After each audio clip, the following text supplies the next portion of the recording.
इस वक्त हम उत्तराखंड के गदरपुर में हैं। ये कार्तिक गार्डन है जहाँ आप मेरे पीछे आप देख रहे हैं। ये पूरा हमारे साथ बातचीत के लिए सिफ्ते नबी साहब मौजूद हैं। आप कौमी तंजीम के सम्मेलन में आए हुए हैं। सद्भावना सम्मेलन आयोजित किया जा रहा है। इसमें राष्ट्रीय अध्यक्ष कौमी तंजीम के पूर्व केंद्रीय मंत्री तारिक अनवर साहब आ रहे हैं। सर, क्या इसके पीछे का उद्देश्य है सद्भावना सम्मेलन का? ये सद्भावना सम्मेलन ये है कि आज की प्रवेश में जैसे आज माहौल चल रहा है कि जो जगह जगह मतलब एक दूसरे को लड़ाने की कोशिश की जा रही है, तो उसमें ये बहुत अहम चीज़ है कि बहुत अच्छी चीज़ शुरू की जा रही है और उत्तराखंड में पहली बार हो रहा है इस तरह का। तो ये आपसी भाईचारा कायम करने में बहुत इससे मदद मिलेगी।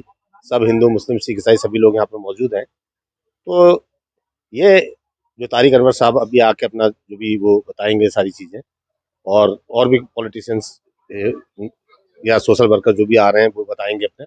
लेकिन इससे मेरा ये वो कहना है कि इस तरह के सम्मेलन पूरे ऑल इंडिया लेवल पे होने चाहिए और इसमें सभी लोग शामिल होने चाहिए। जैसे आज हिंदू मुस्लिम सिख ईसाई यहाँ पर भी शामिल हो रहे हैं, तो ये बहुत अच्छा एक मैसेज जाएगा यहाँ से। नफरत छोड़ो भारत जोड़ो का नारा कितना कारगर है?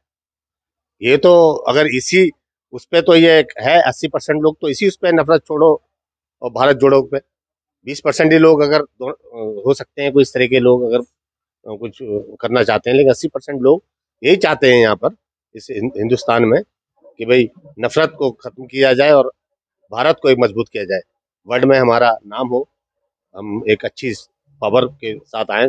और वो जब ही हो सकता है जब हम हमारा आपसी भाईचारा कायम रहेगा, हम सब एक रहेंगे, जब ही ये सब चीज पॉसिबल है।